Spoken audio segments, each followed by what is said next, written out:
به دل آفتابی ای محبت، به دل آفتابی ای محبت، به دست ما کتابی ای محبت، به دست ما کتابی ای محبت. 7 آسمان به زیر قدم‌های مادر است. این تنگنای چرخ نه دنیای مادر است. سر می نهد به پای عزیزش ستاره ها، مهتاب جلوه گستر شب‌های مادر است. درود به شما عزیزان ارجمند. برنامه نوبتی آفتاب محبت تقدیم خاندان شما. این بار موضوع ما همدیگر فهمی و تاثیر آن به عائله است. مهمان برنامه ما هستند دکتر علم‌های فیلولوژی سرویناز جوراییوه. شما را خوش آمدید میگویم معلم جان. البته در عائله اگر همدیگر فهمی باشد، مهر و محبت باشد، خاندان آسایشته می شود و نگاه شما من تأثیری همدیگر فهمی زن و شوهر در خاندان در تحکیم عائله. مرحمت. سلامت باشید. وحدت از همدیگر فهمی آغاز می شود. بله. چون که شما اینجا قید کردید، در حقیقت همدیگر فهمی اساس و بنیاد عائله داری است. پیش از اون که به موضوع ورود شویم، اینجا میخواهم درباره خودی همدیگر فهمی ایستاده گذارم. همدیگر فهمی یعنی چی؟ همدیگر فهمی به همدیگر طاقت کردن است. بله. صبر کردن است. همدیگر را احترام و احتیاط کردن است معلم عزیز. و بعضا همین آدم سرگرمی جوانی می شود، سرگرمی نمیدونم شاید کبر و غرور، حسن و جمال جوانی، مثلا به بعضی گپ ها و به بعضی رفتارها در عائله ایستادگری میکند و بعد آن که همین سین آدم از 40 بالا میرفته است صبورتر شدن میگیرد. بعضا من خنده میکنم و در عائله میگم که کاش که امکانیت می بود که انسان ها بعد 40 سالگی عائله دار می شدن. بله. شاید یگان عائله جدا نمی شد، عائله ها استوارتر می بودن. بله. و اکثری همین گمراهی جدا شوی عائله ها متاسفانه از همدیگر نافهمی است. بله. اساسی جنگ و جدال، مثلا بینید اگر همین کارمندان حالت ثبت شهروندی، اسناد شهروندی اگر آمار بردارند در 1 سال چقدر عائله جدا می شود معلم عزیز. اگر 1000 عائله گوید 1 نفری فرزند داشته باشند 1000 نفر کودک نیم یتیم میمونند و تمامی همین اساسی عائله رو همدیگر فهمی تشکیل میدهد و همدیگر فهمی در عائله این یک رکنی است که تمامی خوشبختی ها در زیر این مفهوم نهان است.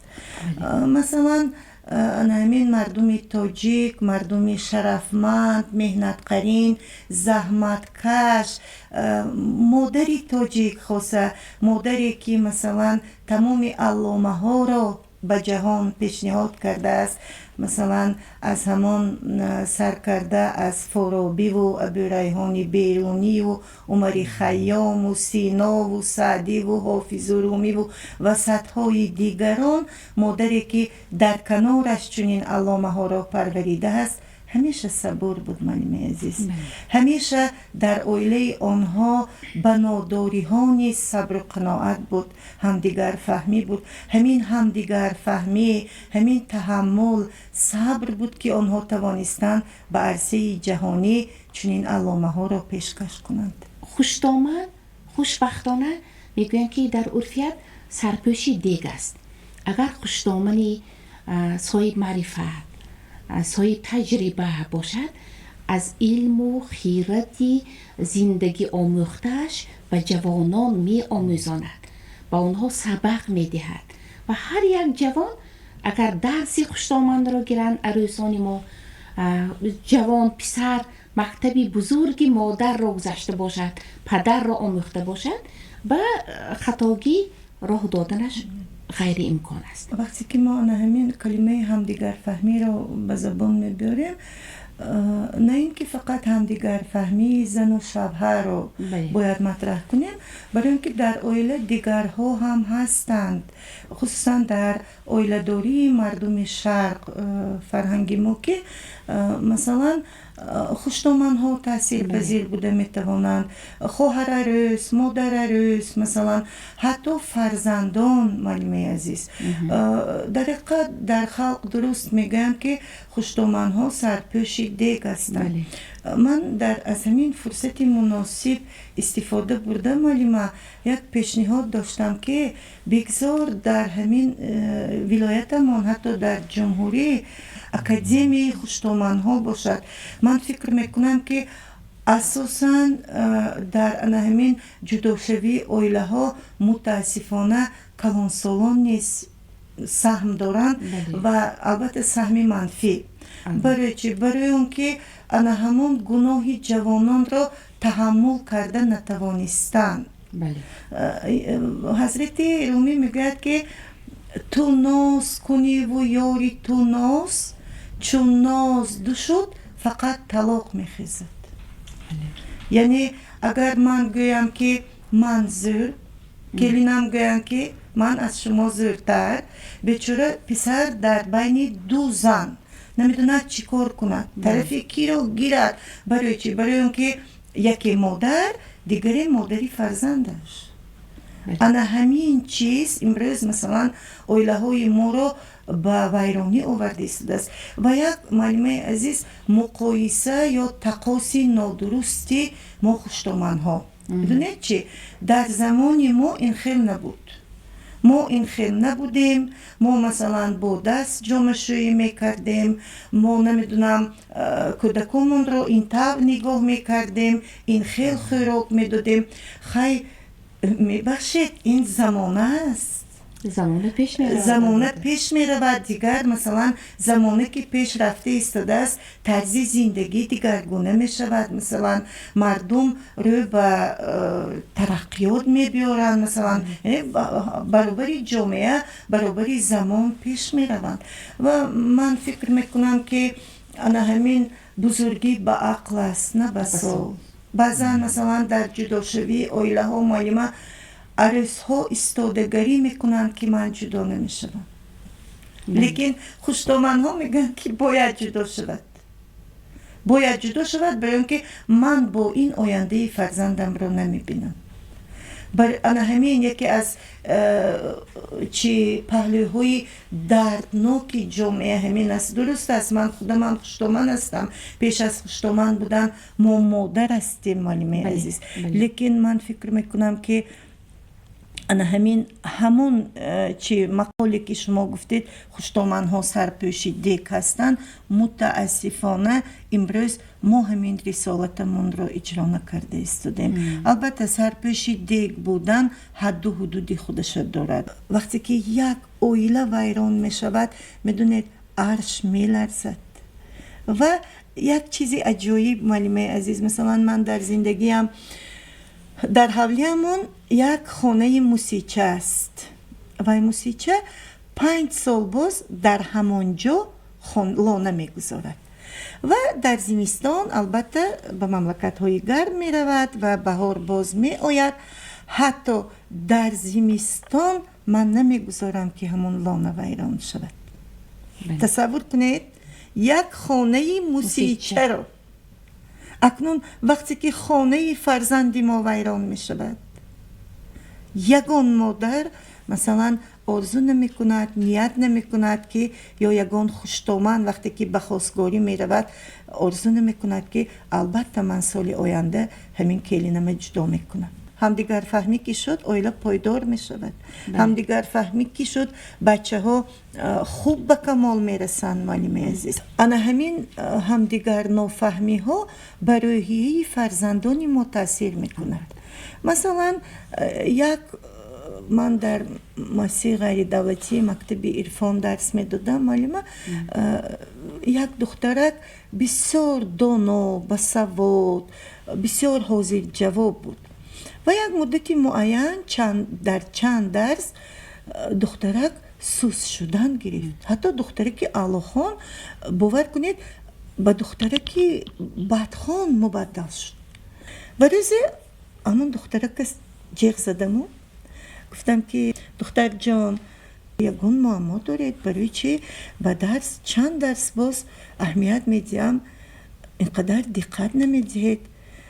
بعد دخترک غیر انتظار از چشمانش اشک جاری شد معلمه.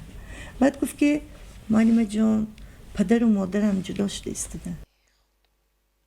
دقت کنید که یک عائله مکمل که فرزندش اعلیخوان بود، حتی اشتراکچی المپیاد جمهوریوی بود، شاگرد خودمون، وقتی که پدر و مادرش به جدایی رسیدن معلومه عزیز، دخترک دیگر به درس اهمیت نمیداده شد.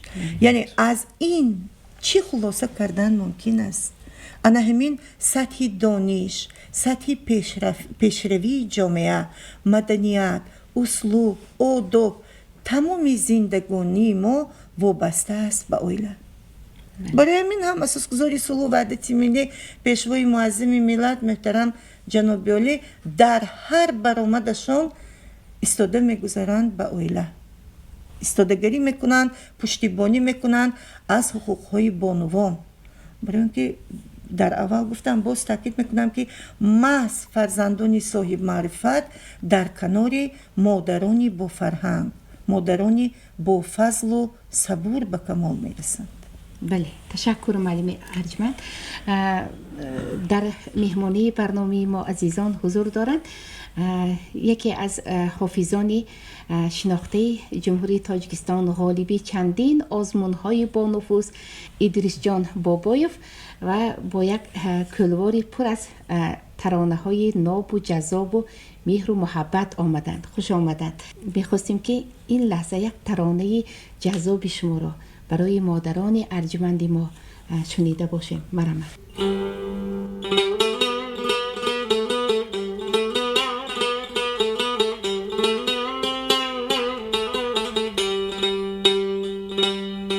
چون و بیچرا مادر مقدس است، بر خاک بوسشا مادر مقدس است.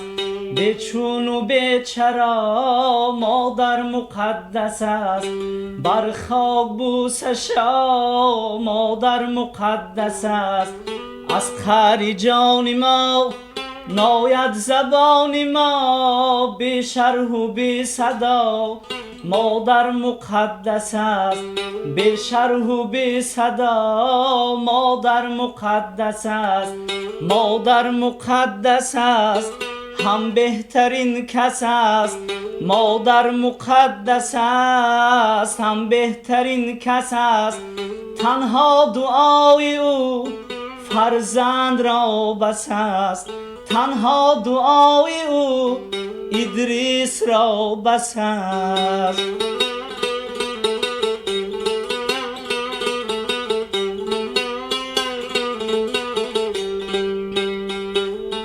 همسال زندگی، تمثال زندگی، سرچشمه بقا مادر مقدس است.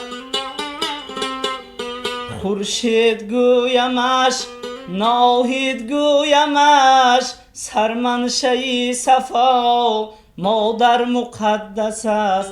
سرچشمه بقا مادر مقدس است. مادر مقدس است، هم بهترین کس است. مادر مقدس است، هم بهترین کس است. تنها دعای او فرزند را بس است. تنها دعای او ادریس را بس است.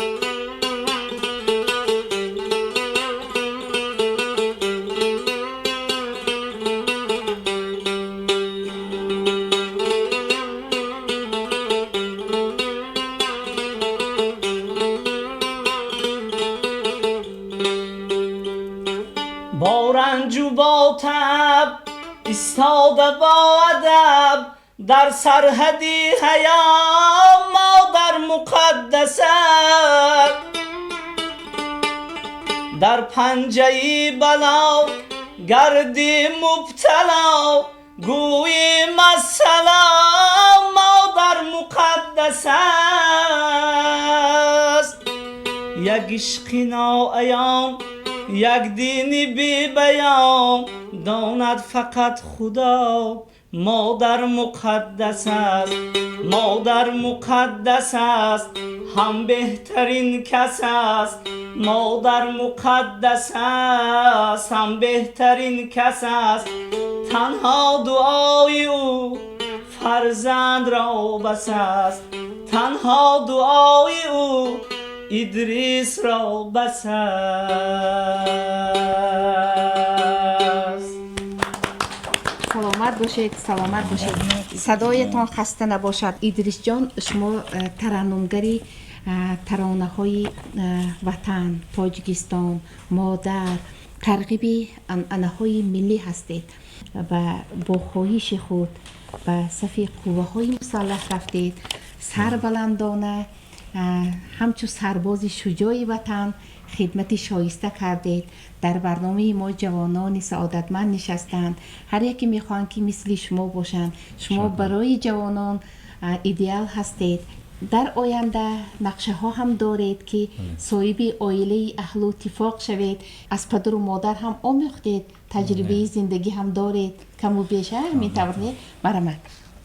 تشکر زیاد معلم عزیز. سلام و درود به مخلصان و تماشابینان برنامه محبوب آفتاب محبت. ختم کرده فاکولته صنعتی دانشگاه دولتی خوجند به نام اکادمیک باباجان غفورов البته هم کالج و هم دانشگاه را با دیپلم اعلی ختم نمودم و با خواهش خود به خدمت وطن مادر رفتم. با سری بلند خدمت وطن مادر را ادا نمودم.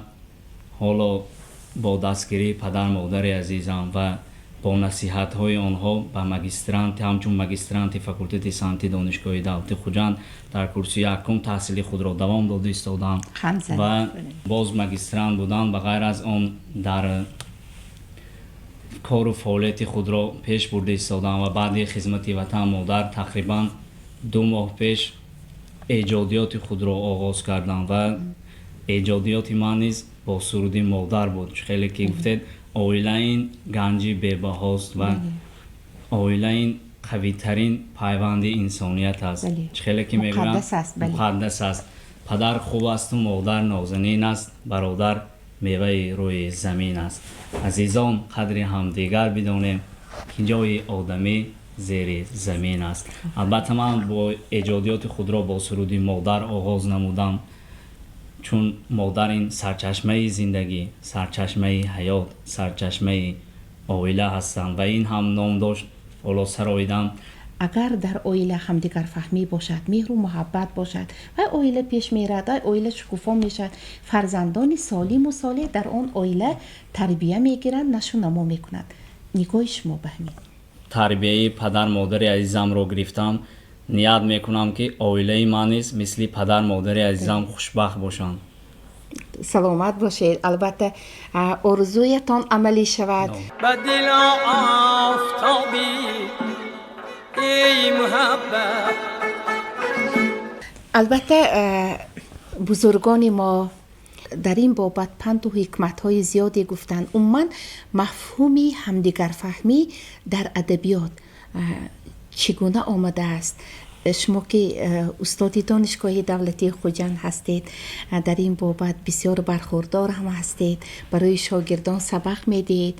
از صحبت شما چندین هزار نفر جوانان امروز صاحب علم گشتند.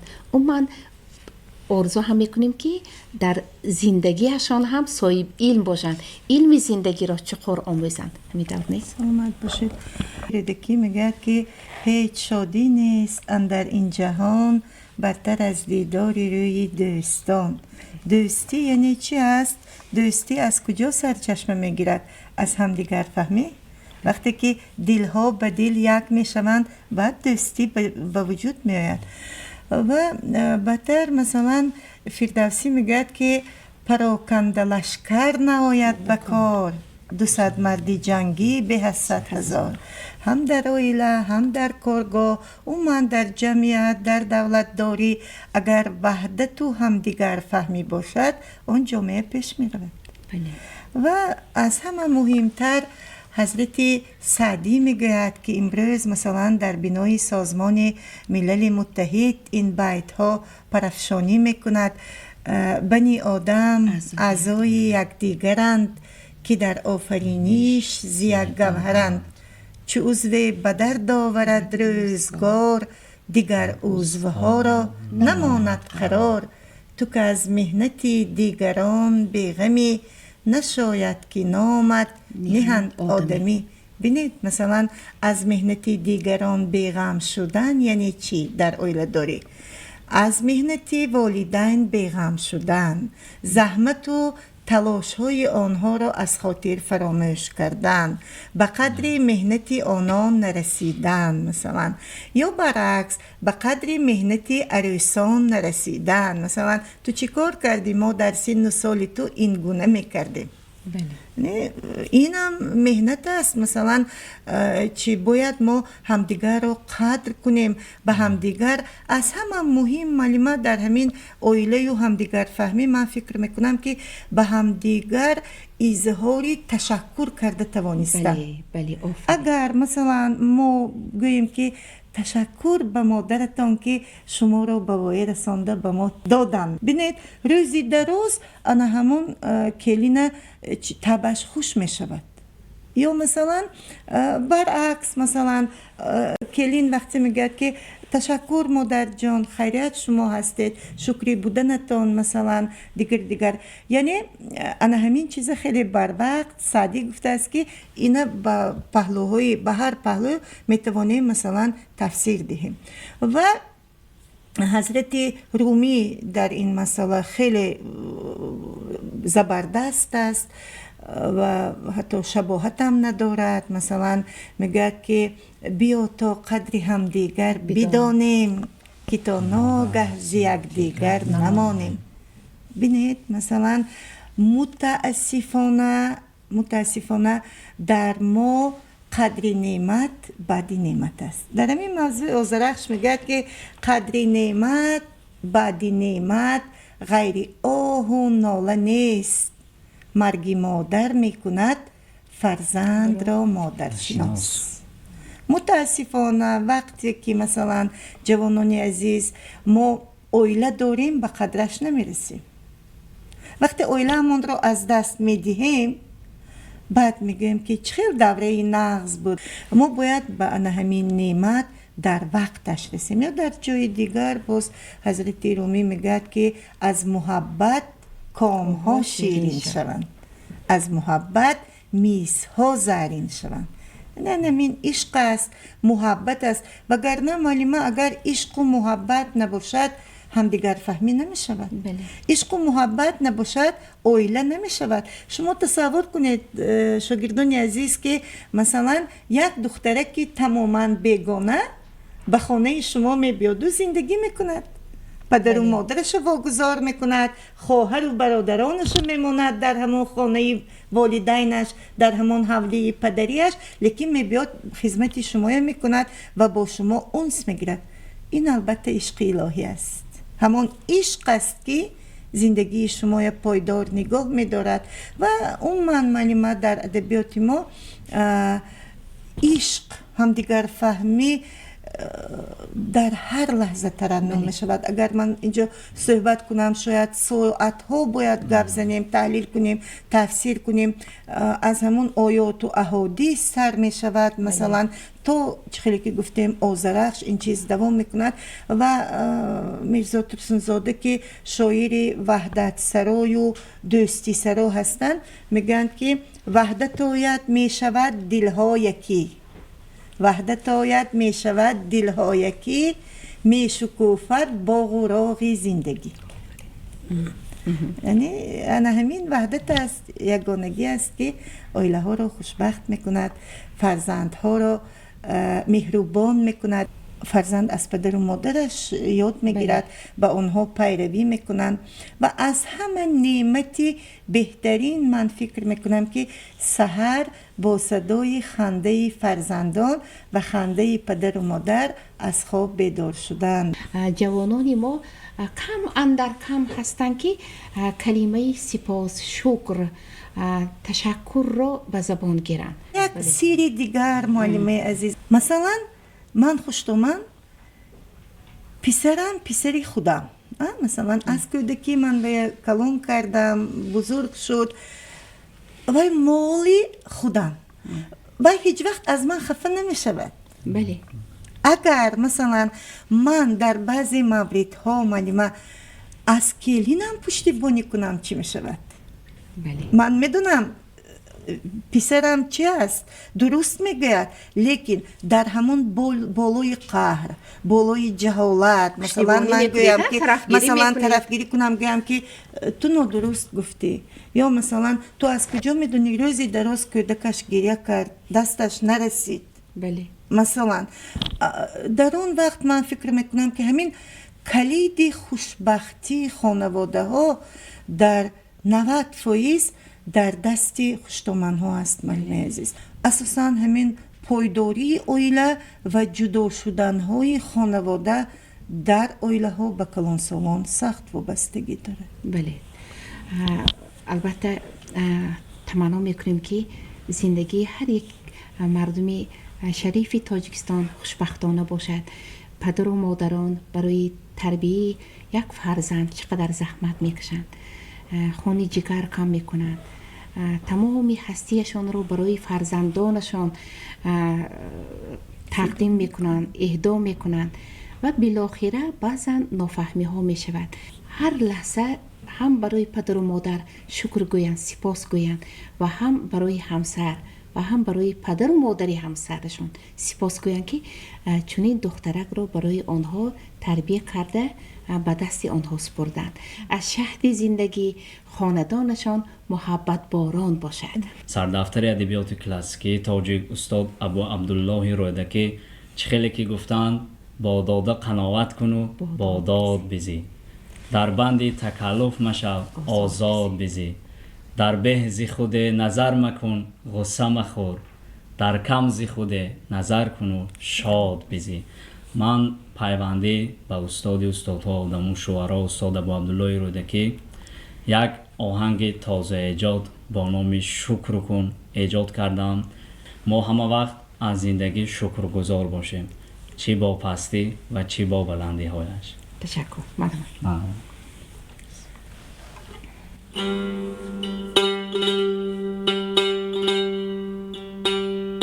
گر به دنیا یک نفر غمخوار داری شکر کن، گر زبانی خوبی به آزار داری شکر کن، کفش اگر در پا نداری شکوه از عالم مکن، پای تی سازنده کهسار داری شکر کن، شکر کن، شکر کن، پای تی سازنده کهسار داری شکر کن.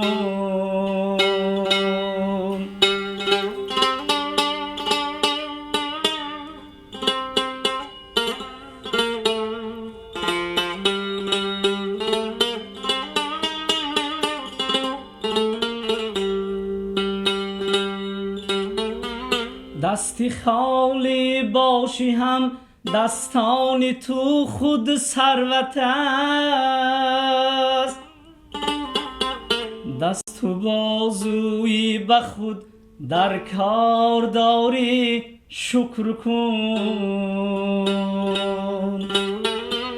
گرچه سیم و زر متاع و مال کم داری چه غم،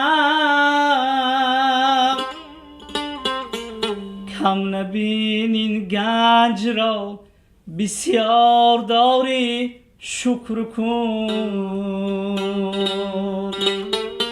شکر کن ای شکر کن کم نبین این گنج را بسیار داری شکر کن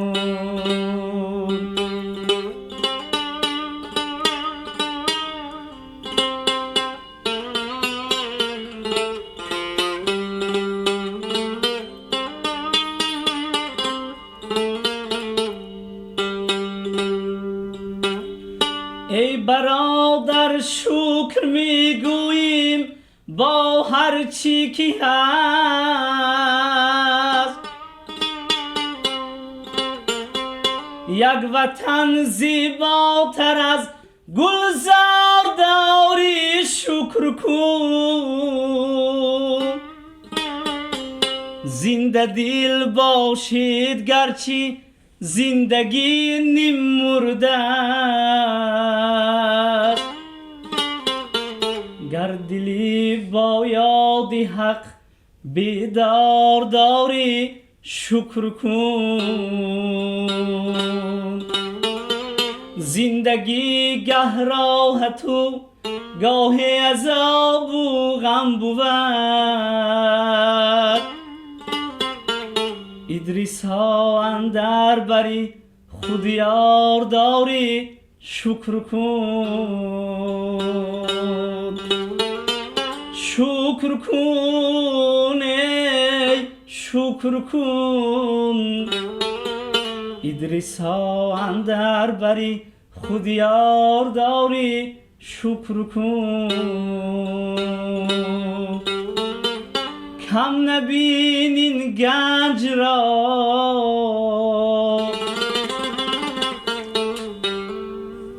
بسیار داری شکر کن